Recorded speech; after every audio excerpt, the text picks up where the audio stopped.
bill that would authorize the award of a Congressional Gold Medal to one of the great humanitarians of our time, Dr. Muhammad Yunus. Over the last couple of years, we have talked on the floor of this chamber and in committees about the effects of the recent economic crisis and how it has limited our ability to procure loans in this country.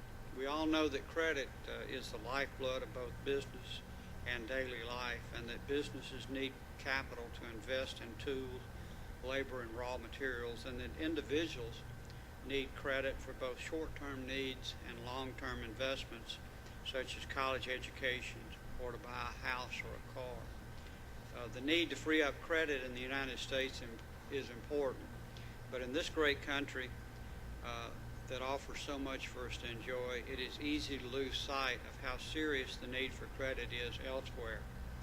There, it's sometimes a matter of surviving or being able to eke out a living. Americans may need a loan to purchase a new car, whereas a person in Bangladesh may need a loan to merely survive. Madam Speaker, it's testimony to a man we honor today that he both recognized the needs of many for loans of very small amounts of money and devised a system that can be replicated anywhere to address that need. Dr. Yunus, born in Bangladesh and the holder of a doctorate from Vanderbilt, made his first step towards solving the problem in 1976 in his native country. And Mr. Carson mentioned this, when he loaned an equivalent of $27 to 42 women and made each a co-guarantee with the responsibility of ensuring that the money was paid back in full. These women then used the money to make bamboo furniture. Previously, to buy bamboo, they had been forced to borrow interest rates that we would consider criminal and certainly usurious. With the loans, they were able to make furniture at a small profit. Soon, with a small grant from the government of his newly independent country, Dr. Yunus founded what became the Grameen Bank, and lenders using that model have made billions of dollars of so-called microloans to millions of people. I know Chairman Waters has spoken about this, and many other members, is what this has meant to men and women in poor countries around the world.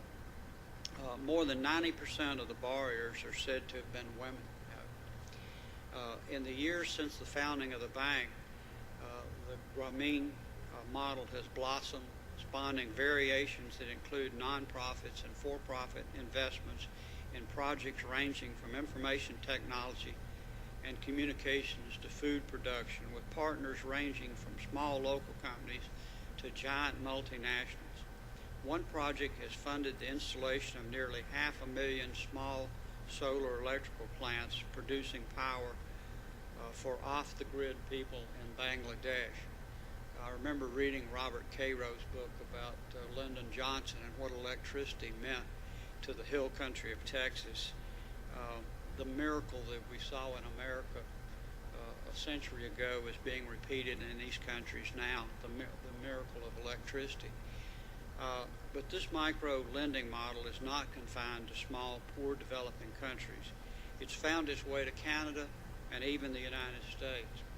Dr. Yunus holds out the possibility that another offshoot he calls social business might be a way to help redevelop Haiti and bring its people out of poverty, as well as in developed countries to provide a path to help the poor become self-supporting without the need for welfare.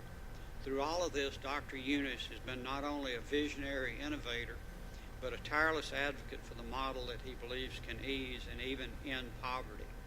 For this, he's been recognized several times and in many ways.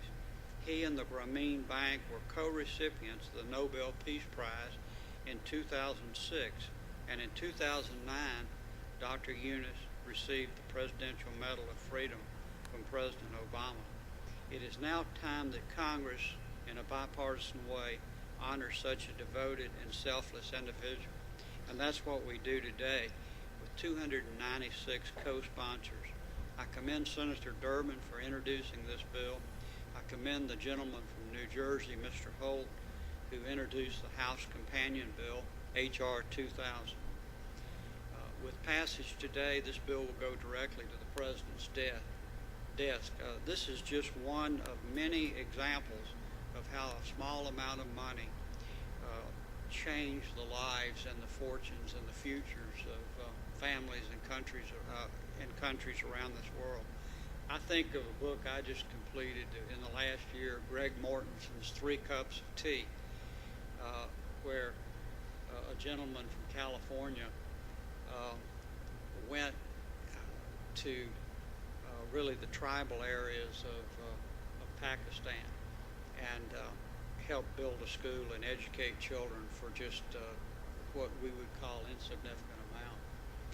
And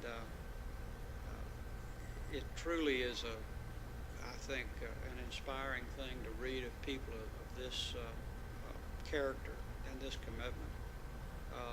Madam Speaker, let me close by saying that this is an overdue recognition of a vastly important concept and the man who devised it, and I urge immediate passage and reserve the balance of my time. The gentleman reserves. Gentleman from